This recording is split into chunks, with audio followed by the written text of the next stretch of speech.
kemudian ke Taman Nasional Komodo. Kedalaman sumurnya berapa, Mas? Sumur di sini berapa? 5 meter ya? 5 meter, tapi kan ini, tapi kan asin, payau. Karena berubah ininya ya. Tapi masih, ini kan masih perasaan mereka. Kita belum mengukur sebenarnya. Kalau kita mengatakan sehat dan tidak sehat, harusnya ada uji kimianya. Di Pulau Rinca itu yang bagian selatan ada namanya Resort Pulau Baru di sana. Itu kita sudah uji bersama dengan teman-teman bahwa di sana airnya sehat dan layak. Sehingga masyarakat dari kampung Rinca dan Kerora mengambil airnya di Resort Pulau Baru di selatan Rinca. Kalau sini kan kalau memang sehat harus diuji dulu berapa mineral, kadar mineral. Tunggu dulu, pokoknya tunggu. Ada berapa potensi yang bisa di RHL kan? Lahan untuk zona pemukiman. Masih ada 25 hektar kan? Di sini memang agak unik. Kemarin sempat sama diskusi dengan Pak Bina, saya mau nanam mangrove 1000 hektar. Ternyata sulit Pak di sini. Tempatnya tertentu. Kalau di Komodo, Pulau Komodo bagian barat dia cenderung terjal, tebing. Kemudian di Rinca bagian selatan juga tebing. Sementara mangrove ini kalau di dekat Kampung Kerora itu sedikit, cuma 2 hektar. Kita totalnya kalau dihitung-hitung kita diliniasi itu ada sekitar 10 sampai 15-an hektar Pak yang bisa ditanamin di revisi dengan mangrove. Memang pada titik-titik tertentu itu dampak dari abrasi, dampak dari pola arus laut ini berdampak kepada pantai yang mulai mengikis. Kemarin di Kerora kita lihat sudah pergerakan selama 10 tahun terakhir ini 4 meteran ada ya, 4 meteran dari bibir pantai ke arah pos jaga kita di Kerora. Mungkin kalau ada kegiatan penanaman RHL mangrove di sana sangat bagus, tapi itu tadi luasnya paling tidak banyak, cuma 2 hektaran Pak. Tetapi kalau kita mau menanam juga dengan jenis mangrove yang mangrove yang di Balangan, mangrove asosiasi ini bisa lebih luas. Sementara mangrove yang di sekitar pantai cuma ya. Ya. Ini menurut data OneWeb Mangrove Pulau Papasaran ini kan luasnya kalau nggak salah pulaunya sekitar 200-250 ya Pak. Ya. Kita itu ada 38 hektar mangrove.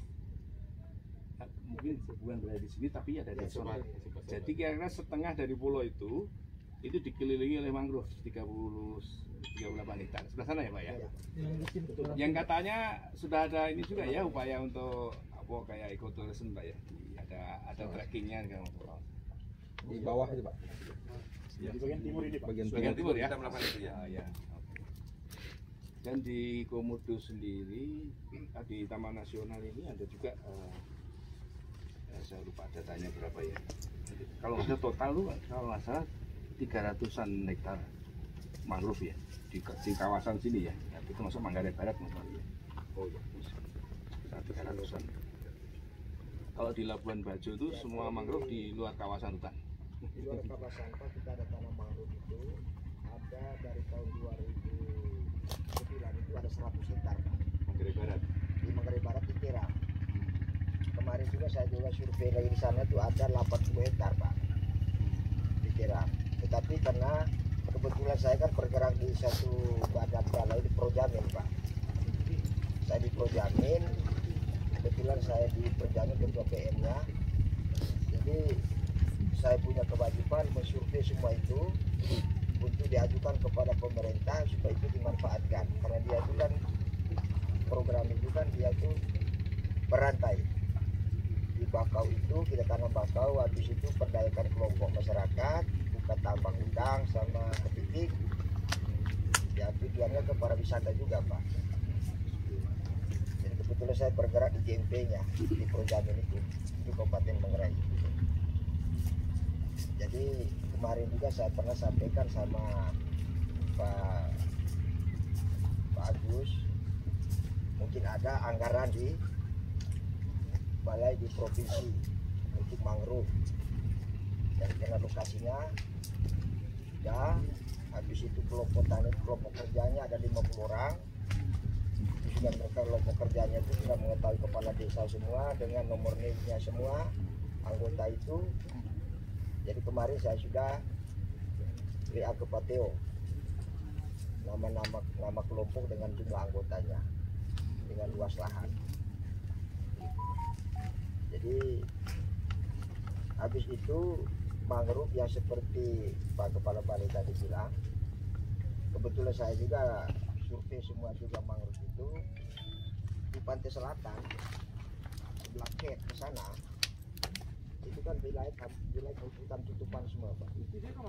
Seperti di Penungkul, di Rukiang itu ke sana, itu daerah mangrove semua Pak. Hanya mangrove itu selama ini dia berada dalam kawasan hutan tutupan, tidak ada pihak kehutanan itu mengawasi, banyak yang dipotong oleh masyarakat. Karena sifatnya mangrove itu kalau sudah dipotong sekali dia akan mati, tidak akan bertunas. Jadi kalau mau peremajaan itu mungkin banyak luas lokasinya Pak untuk mangrove itu di wilayah Manggarai Barat. Mungkin dari teman-teman ada yang mau tanya Pak Joko apa Mas Darman? Kepala Balai. Saya pernah video call ya dengan Pak Dr. Itu katanya cuawet dari Sumba. Itu tangan super kering. Nah di antara pohon ini apa pernah dicoba? Kalau bahasa Jawa namanya cuawet. Pak Dr. apa itu di super kering namanya yang super kering. Yang ada buahnya itu Pak. Enggak kayak apa ya, kayak rumput gitu ya. Kayak tebu ya, kayak tebu ya, bunganya ya kayak tebu gini, dan itu untuk pangan. Itu katanya di daerah itu dari Sumba. Kayak gandum apa gandum? Itu namanya huju Pak. Huju ya. Udah nama itu sudah siapa itu Pak Joko ini kan tanam di kering Ya betul Pak, lahan dan itu dari Sumba gitu. Iya.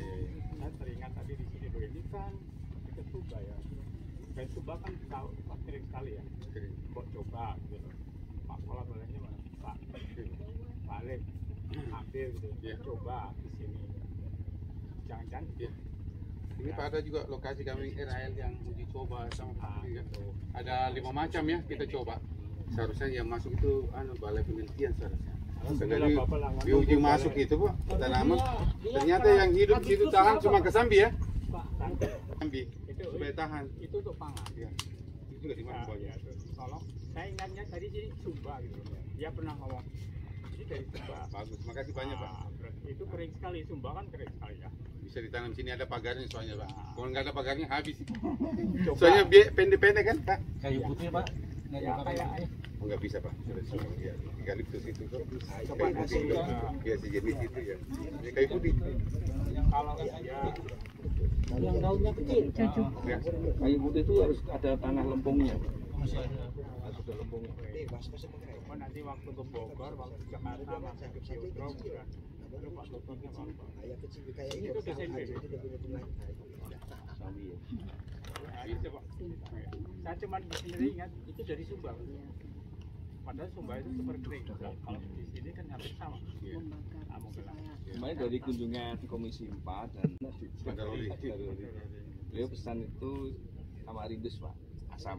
Nah, Di sebelah sana kan ada asam besar ya? Ada asam tumbuh Pak. Tumbuh di sini makanya Bogor juga banyak buah. Sama dengan Rita. asam Ya. itu. Asam termasuk. Bagus ya. 5 macam itu. Iya. Asam tamarindus itu MPTS yang tulen. Karena ada kriteria MPTS itu ada 6 itu. Bisa kita Pak, kita coba. Kalau asam masuk ini. Pak. Kalau kan di daerah timur ini penghasil asam terbesar di Indonesia ini kirim ke mana? Ke Surabaya itu dari sini bisa. Berarti di Ya. sini bisa kita Bisa. combine antara pangan dari agroforestry. Ya. Nah, apakah dari Taman Nasional diperbolehkan gitu loh? Di Taman Nasional enggak. Ini zona pemukiman yang kita coba introduce dengan apa tadi? Ya. Baik Pak, pertanyaan yang menarik sekali. Karena ada teman-teman dari Sesuai Basarnas. SK juga Pak. Kami juga masih berurusan dengan beliau Pak. Jadi kita tidak ada pengalaman terkait dengan akasia nilotica di Taman Nasional Baluran yang mana ketika itu ditanamin untuk pagar malah ternyata menghambat Iya. savana dan akhirnya bantengnya kekurangan pakan. Kita ada di itu. Iya. Nah, kenapa kita berani di sini kedondong hutan nanam di zona ini? Karena ini pulau yang terpisah Pak dengan Pulau Rinca. Dengan Pulau Komodo terpisah, dia pulau tersendiri dan ini satu pulau adalah zona pemukiman bisa. Dan bahkan mungkin nanti kalau memang ada tadi ada ide Jewawut mungkin bisa di sini. Iya, bisa. Tapi kalau itu ditanam di Taman Nasional yang Pulau Komodo atau Pulau Rinca, kita nggak yakin juga nanti kalau terjadi apa invasif tadi. Berdasarkan Nah, zona. tetapi kalau tamarindus, asam, mungkin bisa karena di sana memang sudah ada asamnya. Pulau Komodo dan Pulau Rinca ada asam, sudah ada asamnya. Sehingga nanti kalau memang polemik Jurassic sudah selesai, asik kalau ngomong Jurassic. Pembangunan penataan sarana-prasarana di Loboya sudah selesai, kita bisa melakukan penanaman tadi apa? Asam bisa. Endemik berarti ya? Endemik, memang endemik asam. Endemik, Pak. Saya kira Pak Alim jangan selalu coba, nggak perlu nunggu listang lah. Bapak kok inovasi Yang kita sudah coba sebenarnya Pak. Yang kayak tadi hamanya tadi rusak. Cuma kami menyarankan kalau yang ditanam di pulau selain zona pemukiman ini, di Rinca atau mungkin di pulau lainnya, itu targetnya adalah bukan luasan, tetapi jumlah pohon yang jadi. Karena satu pohon aja, saya nggak yakin itu bisa jadi. Tantangannya banyak di sana. Banyak yang mencintai tanaman yang ditanam oleh BPD tadi, termasuk rusa juga mencintai. Banyak Pak. Kita dicintai banyak. Termasuk buayanya itu. Buayanya Pak Alim. Iya, buayanya. pada kondisi hutan seperti ini standarnya kita rubah, jangan kita lah coba tanaman saja yang biasa saya membuat. Memang konsepnya sudah manajemen pohon ya Bu Mary ya. Pohon. Kalau kita lihat sama acung lah, acung. SPK-nya Ya, iya Pak. sebetulnya SPK-nya sudah manajemen pohon Pak. Jadi ada penyiraman, hitungannya bukan hektar lagi. Iya, acung ya. Iya. Siap, Bu. Kenapa Siap, pulau Bu. khusus itu? Pulau khusus ya.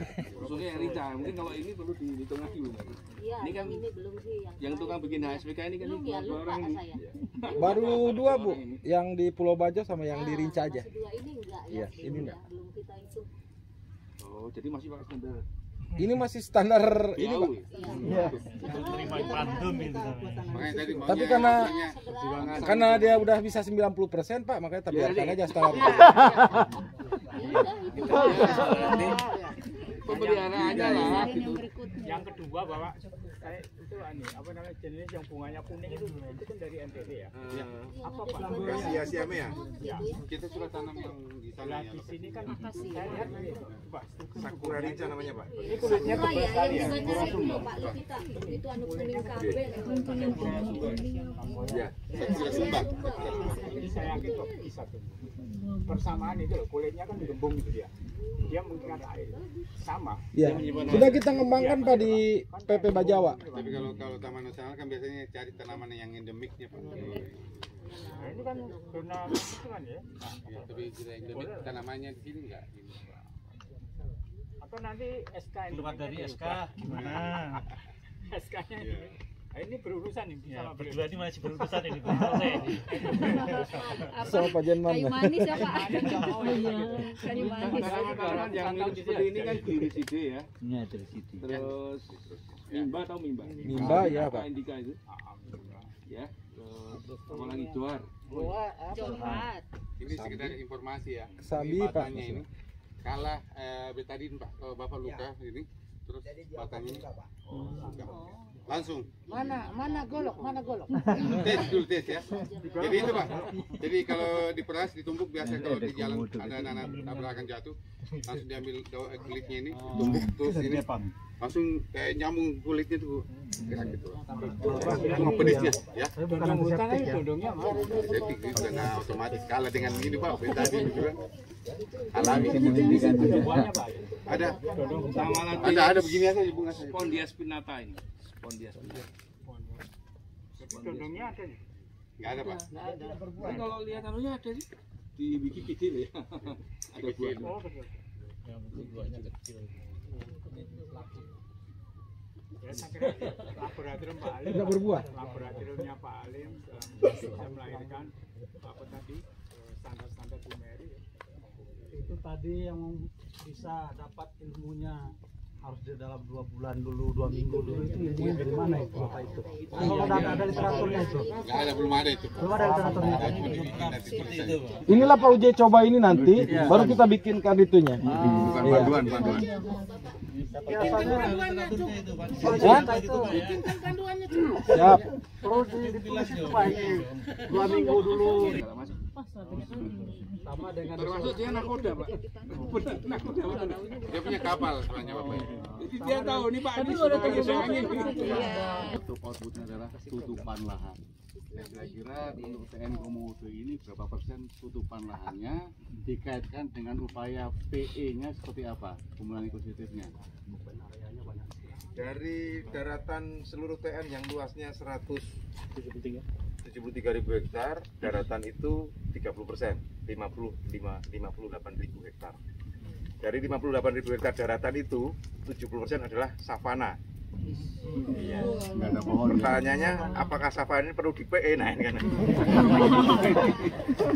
Karena savana kan karena gini. Kalau kita menutupi savananya dengan pohon, ini berdampak kepada komodonya. Akhirnya rusanya tidak dapat makan misalnya, dia nggak ada rumputnya. Padahal dengan adanya savana tadi untuk komodo berjemur ketika dia kedinginan.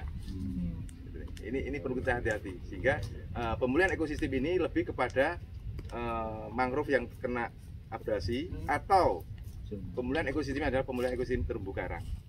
Ya, bukan pemulihan ekosistem hutannya. Untuk komodonya.